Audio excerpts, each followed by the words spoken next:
Assalamualaikum warahmatullahi wabarakatuh. Alhamdulillah wassalatu wassalamu ala Rasulillah. Selamat datang ke podcast Tiga Kota Suci. Merupakan segmen yang pertama dan juga episod yang kita nanti-nantikan dalam perbicaraan kita bersama dengan tokoh yang kita nantikan, Aki Razali, CEO ACF Adam Charitable Foundation. Alhamdulillah bersama kita. Aki, apa khabar? Sihat? Alhamdulillah, sihat lagi. Alhamdulillah. So hari ini kita merupakan sesi yang pertama dan kita akan banyak berkenal dulu dengan topik yang mungkin pada audience dan penonton kita yang baru, tapi topik ini sangat menarik untuk kita kupas, iaitu Tiga Kota Suci. Jadi kita akan dengarkan perbahasan daripada Aki. Apa sebenarnya, Aki, untuk kita faham tentang Tiga Kota Suci ni? Aki kongsi background dululah Okey. ya. Kenapa kita mengangkat topik ini. Jadi Alhamdulillah pengalaman Aki bersama dengan guru Aki dalam kita perjalanan untuk memikirkan tentang permasalahan umat. Kita duduk khidmat kepada ulama, kita duduk dalam kegiatan dakwah, kegiatan tarbiyah, aktivis sosial, NGO, macam-macam lah ya. Sama ada di peringkat dalam negara dan di sekitar Nusantara ini. Kita melihat banyak isu yang tidak selesai di kalangan umat. Kalau dalam negara, kita melihat isu gejala sosial malah semakin menjadi-jadi. Dulu tak ada sangat, kita tak dengar LGBT, sekarang ni dengan LGBT, dengan depresi. Orang tua-tua kita dulu, anak 9, 10 orang, tak ada pun depresi. Ya? Sekarang ni mula timbul depresi. Kemudian dalam konteks global, kita masih lagi rasa terbeban dengan isu di Palestin. Kemudian di pelbagai tempat yang melanda, khususnya umat Islam. Di benua Afrika, malah di jiran-jiran kita sendiri pun masih lagi berlaku konflik. Justru kita melihat bagaimana solution, bagaimana penyelesaian ke arah itu. Ya? Maka di situlah kita menjejaki pengalaman-pengalaman mereka yang terdahulu, meninjau di Turki, meninjau di Timur Tengah. Maka di situ Alhamdulillah dibukakan ilham pada guru kami berkenaan dengan Tiga Kota Suci. Ada penyelesaian, ada solution di situ. Ya. Dan perkara ini kita melihat ada track recordnya, ada pembuktiannya juga telah dijalankan oleh kalangan ulama kita terdahulu di Nusantara ini. Ya. Oleh Wali Songo kita dengar di Jawa misalnya. Mana ada jejak-jejak mereka yang menyamai pendekatan itu. Maka di situlah kita merasakan peri penting untuk mengangkat tajuk ini supaya dengan harapan menjadi suatu penyelesaian lah, ya, dalam kita memikirkan untuk membina masyarakat kita dan juga menyelesaikan konflik umat. Itu pandangan. Okey, Alhamdulillah. Maknanya kalau kita tengok, Ki, maknanya cerita tentang Tiga Kota ni dia memang terkait dengan realiti semasa dan juga krisis, konflik yang sedang berlaku ni. Jadi ia merupakan formula, ramuan yang mengarah kepada bagaimana nak menyelesaikan masalah yang sekian lama. Tapi maknanya satu wilayah dan juga penduduknya sendiri berbeza dengan formula yang macam mana tu? 3 kuarter ni kalau Dia- ikutkan Begini Cik Lid. Ha. Ya. Pedoman ini bagaimanapun kita kena lihat sumbernya itu. okey. Usulnya itu kita melihat kepada petunjuk Al-Quran. Okey. Al-Quran menceritakan tentang amanah untuk membimbing umat itu pada para rasul alaihi wassalatu wassalam. Para rasul daripada awal hingga akhir mereka itu hidup bersama umat mereka di wilayah mana? Ya. Bila kita melihat petunjuk-petunjuk daripada Al-Quran, ya, dikupas pula oleh kalangan ulama-ulama sirah, ya, maka tidak lari daripada melibatkan 3 wilayah ini, 3 kota ini.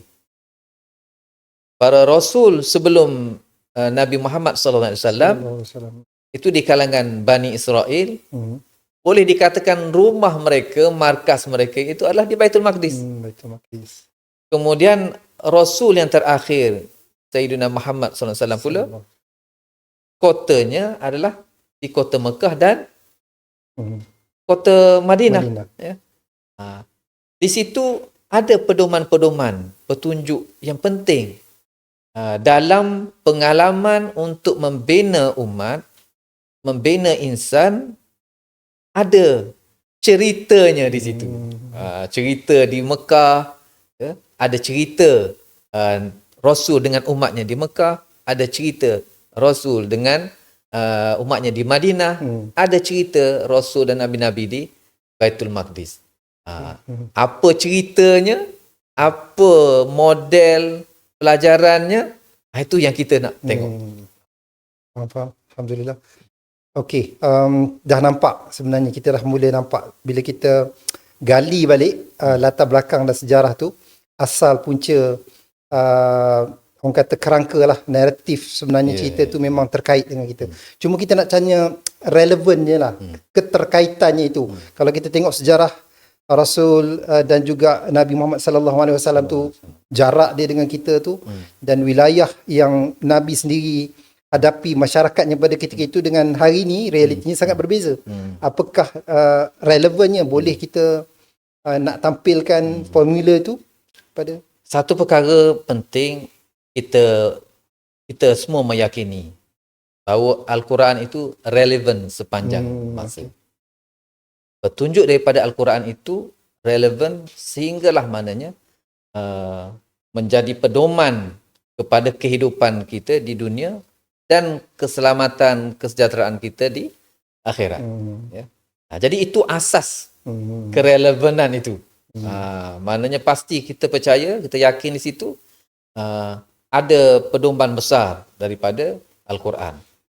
Kerana of course lah, ya, Allah yang menciptakan manusia, dia yang mengaturkan alam ini, dia mengaturkan segala kejadian awal hingga akhir, dan pedoman-pedoman itu telah dilengkapkan dalam Al-Quran. Cuma perkara di sini dipesan oleh guru kami, bagaimana cara untuk kita membaca Al-Quran. okey. Adakah kita hanya membaca teksnya, kalimahnya, ataupun kita juga membaca ayat kejadiannya. Yang disebut ayat kauniyah. Ayat kejadian, ayat realiti daripada Al-Quran itu. Itu penting. Kerana bila kita membaca ayat kejadian, ayat realiti daripada Al-Quran itu, baru kita dapat nampak dengan jelas itu. Oh, satu persatu. Contoh kita kata cerita tentang Firaun. Ya. Okay. Itu satu watak yang diceritakan dalam Al-Quran. Kenapa Allah menceritakan tentang Firaun dalam Al-Quran? Ya. Apakah tidak ada watak itu sekarang? Keadaan hidup Nabi Nuh, ya, dengan umatnya, Nabi Lut dengan umatnya. Sebab tu cerita LGBT ni bukan cerita baru. Ya. Cerita yang telah dialami oleh umat terdahulu. Maka untuk menyelesaikan, menghadapi perkara itu juga, kita mengintai pengalaman, pelajaran juga daripada pedoman yang telah digambarkan, telah diceritakan dalam Al-Quran secara realiti. Jadi semua ini ada dalam mukjizat Al-Quran, dihuraikan pula oleh hadis-hadis daripada baginda Nabi SAW, dikupas lagi oleh para ulama salafus soleh, ya, dan dikaji lagi oleh umat-umat terkemudian yang kita perlu jejaki, susuli langkah-langkah itu untuk mendapat permata-permata penyelesaian. Masya-Allah. Baik. Alhamdulillah. Okey, kita lihat realiti hari ini. Kita bincang lagi tentang cabaran ataupun masalah konflik yang hari ini. Kalau mungkinlah, kalau kita mungkin rasa macam cabarannya itu berbeza daripada wilayah dan juga geopolitiknya. Tapi kalau kita tengoknya macam Palestin ataupun Gaza itu sendiri. Hari ini kita cerita pasal Rafah pula. Rafah is gone. Maknanya dia punya penderitaan dan kesengsaraan itu berterusan dan berjalan, terus berlaku. Jadi kesengsaraan ini yang kita warisi ini macam tidak ada kesudahannya. Tidak ada kesudahannya. Jadi kita macam nak cari jalan pulang, bukan jalan pulang, formula untuk menyelesaikan masalah ini. Kita ada perbincangan awal tentang macam mana asal punca gejala ni, konflik ini daripada iblis yang bermula daripada Adam. Jadi ini yang ramai sebenarnya nak tahu. Macam mana sebenarnya kita mewarisi kegelapan, kerosakan ataupun kefasadan, kerosakan hari ini inilah. Ini kita nak kalau boleh kita nak tahu hari ini dah, orang kata macam dah tak ada nampak harapan lah. Sampai hari ini pun nak perang Israel dengan Iran. Kalau silap-silap jadi New World Order pula lagi. Semua tu macam mana kita nak rangkumkan supaya kita ni tenang sikit lah. Berada dalam situasi gelap ni lagi. Memang duduk dalam gelap ni tak tenang kan. Baik. Kita melihat Alhamdulillah kerana Allah telah menyusun. Sebab itu perkara ni kita nak tengok dia punya susur galur. Kehidupan tu daripada awal hingga akhir, kita melihat bagaimana Allah mengaturkan perjalanan para nabi, para rasul. Begitu juga Allah mengaturkan perjalanan kegelapan daripada iblis, syaitan dan kuncu-kuncunya lah. Yes. Juga pertembungan antara kebenaran dengan kegelapan. Pertembungan antara jalan pembaikan, islah dengan jalan mafsadah, jalan yang merosakkan. Itu jelas. Sebab itu kita dalam Fatihah pun kita diminta untuk membacakan doa ihdinas siratal mustaqim, minta petunjuk jalan yang lurus, jalan yang Allah Ta'ala dah berikan kepada orang-orang yang terdahulu yang diredai. Minta jauh daripada jalan orang-orang yang golongan yang dimurkai oleh Allah. Itu sudah diberi dah peta itu. Tugas kita adalah macam mana untuk menjejaki, dapat ambil kembali warisan daripada perjalanan nubuwah, perjalanan kenabian para rasul, yang tentunya Allah Ta'ala tidak hilangkan. Dia ada kesinambungan itu. Ada penyambungannya. Dalam masa yang sama, untuk kita kenal, faham bagaimana jalan kegelapan serta kaedah-kaedahnya, ahli-ahli pasukannya. Kita perlu kenal supaya kita tidak terjebak di dalam kegelapan itu. Jadi dua jalan ini telah digariskan. Maka di situlah kita melihat pedoman jalan nubuwah ini juga ada pada 3 kota suci itu. Intipatinya itu ada di situ. Dan perkara itu bukan perkara yang kita baru nak buat. perkara yang telah ditunjukkan oleh orang-orang yang terdahulu, ulama-ulama terdahulu daripada kita. Kita dengar sejarah ya Wali Songo, ya, bagaimana mereka yang dikatakan oleh sebahagian besar cendekiawan di Nusantara ini bahawa pendekatan dakwah Wali Songo itu menghampiri pendekatan dakwah baginda Nabi Muhammad sallallahu alaihi wasallam, ya. Dan kesan daripada kegiatan dakwah mereka itu juga menghampiri, ya. Kalau kita lihat baginda Nabi berjaya membuka kota Mekah, ya, itu dalam masa kurang lebih 25 tahun. Para Wali Songo yang mereka juga adalah merupakan Ahlul Bait, mereka mewarisi manhaj Nabi sallallahu alaihi wasallam, ya. Mereka juga berjaya menukar Empire Majapahit itu dalam masa 67 tahun. Kurang lebih. Mana ada bukti yang telah berjaya mengikuti jejak itu.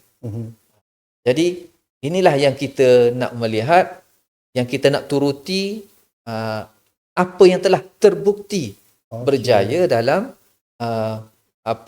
menjalankan manhaj itu dalam membawa kebaikan kepada umat. Okey. Gitu, Okey. Dia makin lebih jelas lagi apa yang kita sedang hadapi hari ini dengan cabaran dan juga realiti tu. Kalau bolehlah Cik nak bagi kefahaman setakat ni bahawa maknanya para nabi, para rasul, yang terakhir Rasulullah sallallahu alaihi wasallam sendiri yang diikuti oleh para ulama dan pendakwah-pendakwah kita ni, dia telah ikut jejak tu, model tu. Dan itu sebenarnya ditinggalkan sebenarnya untuk kita ikuti dan gali balik dalam menghadapi walau apa jenis perencanaan syaitan, iblis dan juga kuncu-kuncunya itu. Mungkin hari ini kenapa kita tak boleh menyelesaikan masalah ataupun kita gagal atau terus tenggelam dengan masalah ni, mungkin kita tak ikut jejak tu. Jadi teringat ayat-ayat jangan kita ikut jejak tu. Jadi kita balik pada 3 kota lah, 3 kota suci ni yang kalau boleh kita rangkumkan untuk segmen awal ni, dia mengandungi jejak-jejak tu. Dia mengandungi jejak-jejak tu. Jadi mungkin kalau Aki boleh bagi sikit hint lah daripada jejak-jejak yang ada pada setiap kota tu, Mekah, Madinah dan Baitul Maqdis itu. Dan apa intipati penting bagi setiap kota tu dalam kita nak menghadapi. Sebagai mungkin pengenalan lah, kita tengok apa asas penting yang ada pada 3 kota suci itu. Kita melihat kota Mekah. Kota Mekah bukan hanya wilayah itu. Kerana kita memahami Allah menjadikan sesuatu, baik tempat, baik masa, baik dari segi orang yang terlibat di situ, itu ada aturannya yang tersendiri. Ada maksudnya yang tersendiri. Ada perkara yang nak disampaikan. Bila cerita tentang kota Mekah, bumi Mekah itu sendiri, di situlah ada Arafah. Di situ mana ada Kaabah, ya. Di situ ada sejarah Nabi Ibrahim alaihissalam sama dengan keluarganya, Bonda Siti Hajar, Nabi Ismail alaihissalam, dan di situ juga kelahiran baginda Nabi kita Muhammad sallallahu alaihi wasallam. Di situ tempat mula menerima wahyu. Jadi kita melihat inti besar yang ditunjukkan dalam kisah-kisah di tempat ini, di kota Mekah ini, ialah ketauhidan. Hubungan tauhid, ihsan yang mendalam dengan Allah. Itu merupakan perkara asas sesuai dengan maksud penciptaan manusia itu sendiri. Wa ma khalaqtul jinna wal ins illa liya'budun, yang diterjemah oleh Ibnu Abbas, liya'budun itu adalah dengan liya'rifun. Untuk beribadah. Untuk beribadah itu didahulukan dengan mengenali. Ya. Bukan sekadar kenal, tetapi membina hubungan halus, ya, dengan Allah Subhanahu Wa Taala. Kemudian daripada Mekah itu kita melihat kota Madinah. Kota Madinah di situ dibina oleh baginda Nabi SAW sebagai dengan asas penting mahabbah. Ya. Sudah diisi dengan hubungan halus dengan Allah, dihidupkan lagi dengan hubungan halus sama makhluk Allah, khususnya sesama insan. Mahabbah sesama manusia. Kasih mereka kepada Rasul, kasih mereka sesama saudara-saudara mereka. Dua kekuatan inilah yang seterusnya digunakan untuk membangun suatu tapak penting peradaban manusia itu di Baitul Maqdis. Kerana Baitul Maqdis itu merupakan tempat yang dikatakan penting dalam penguasaan dunia. Disebut oleh Sayyidina Umar Al-Khattab radhiyallahu anhu, disebut pula oleh Sultan Salahuddin Al-Ayyubi. Ya, siapa yang menguasai Baitul Maqdis, dia dapat menguasai dunia. Jadi untuk mengangkat nilai tauhid, mengangkat nilai Islam yang dibawa oleh baginda Nabi Muhammad sallallahu alaihi wasallam, itu tidak perlu diangkat di Baitul Maqdis. Dan di Baitul Maqdis itu, karena disitulah akan menyelesaikan pertembungan dengan faksi, dengan punca, dengan ibu kepada segala kemungkaran. Jadi amar ma'ruf nahi mungkar, kita mengangkat nilai tauhid, nilai akhlak, nilai kehambaan, dalam waktu yang sama menjatuhkan nilai kekufuran yang menjadi punca kepada segala kemungkaran. Ya. Itu pertembungan itu jelas di Baitul Maqdis. Sebab itu maknanya tiga kota suci ini mengandungi satu intipati yang sangat penting untuk kita umat Nabi Muhammad SAW di akhir zaman ini, menjadikan diri kita itu bahagian daripada orang-orang yang mengikuti jejak langkah akhlak, keimanan dan perjuangan baginda Nabi Muhammad sallallahu alaihi wasallam. Okey, kalau kita ikuti perbahasan perbincangan kita daripada awal tadi, makin kita nampak ia bukan sekadar kisah tiga kota, Mekah, Madinah dan Baitul Maqdis. Kali ini kita memang melihat bahawa ia satu gagasan yang besar. Apalagi bila kita sebut tentang Baitul Maqdis hari ini dikuasai oleh orang kata kuasa kejahatan, kegelapan yang hari ini dia menutup sistem-sistem yang ada hari ini. Tapi insyaAllah itu kita nak kupas dalam satu segmen siri yang episod yang khusus tentang Baitul Maqdis dan juga cengkaman yang berlaku hari ini. Jadi ini merupakan topik yang menarik dan besar pada kita semua tentang gagasan tiga kota suci ini. Cuma mungkin terakhir yang kita bercakap tentang, bila kita bercakap tentang tiga kota wilayah ataupun dia macam mana nak mengaitkan diri kita tu tentang tadi dah sentuhlah sikit, tapi nak menjadikan bahawa tiga kota tu ada di dalam diri kita, nak kita bawa dalam penyesalan dan formula. Baik, dia tiga kota ini dia sangat dekat dengan baginda Nabi sallallahu alaihi wasallam. Jadi kita yang beriman pada baginda Nabi, kita yang ada kasih cinta pada baginda Nabi, bolehnya juga kita nak sematkan tiga kota ini juga pada diri kita.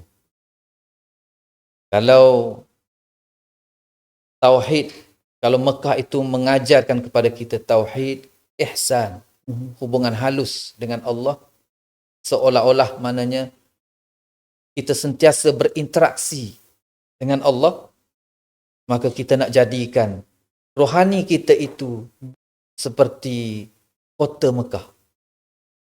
Hidup rohani kita, jiwa kita itu seperti mana ahli Mekah yang ditunjukkan oleh Nabi Ibrahim AS dan keluarganya, dan ditunjukkan oleh Nabi kita dalam kehidupannya di Mekah.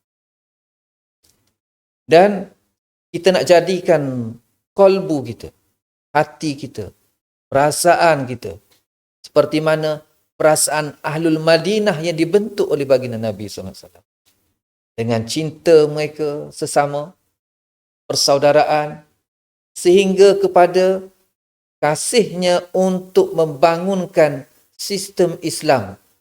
Kerana sistem Islam itu akan menyelamatkan jiwa umat manusia lain yang tertutup dengan Allah.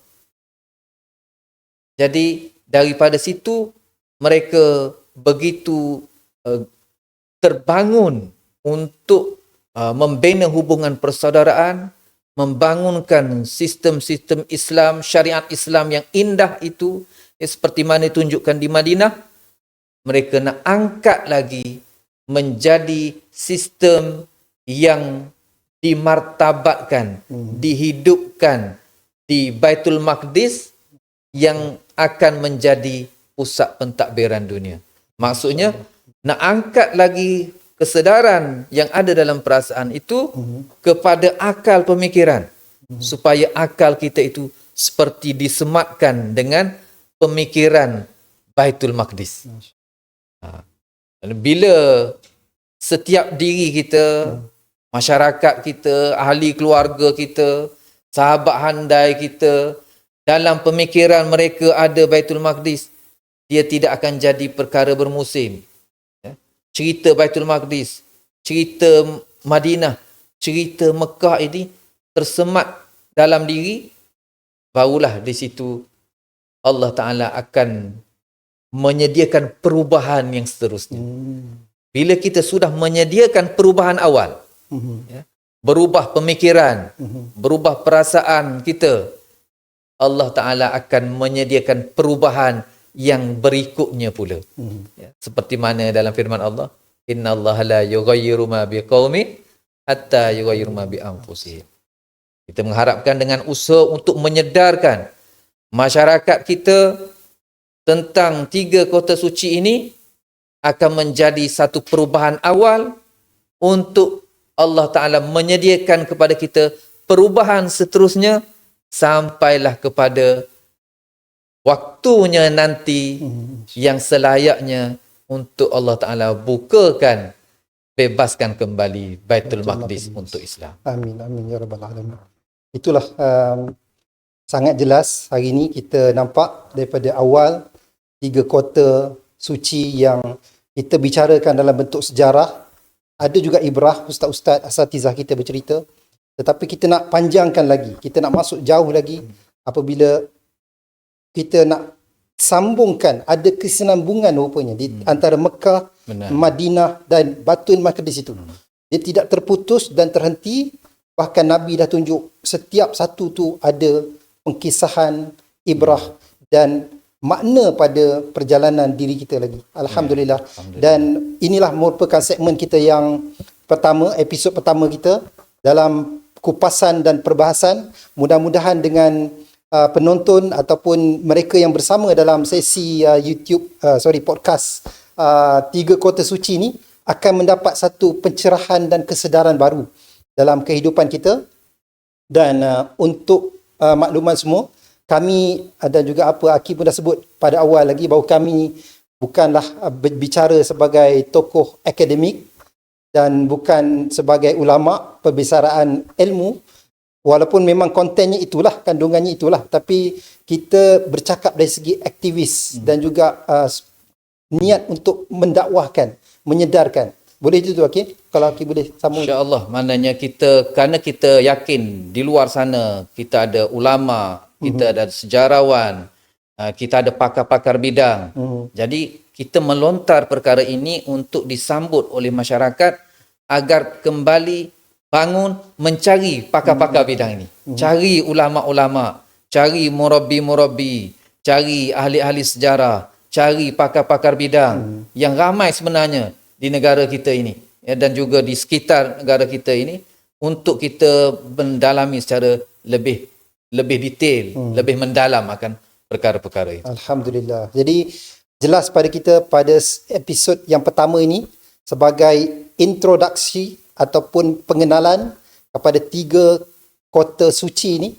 Mudah-mudahan terus bersama dengan podcast kami dalam episod yang akan kita susun, siri-siri yang akan kita kupas satu-satu tentang InsyaAllah. kota Mekah dan juga kota Madinah dan kota Baitul Maqdis. Nantikan episod kita atau siri kita yang akan datang. Assalamualaikum warahmatullahi wabarakatuh.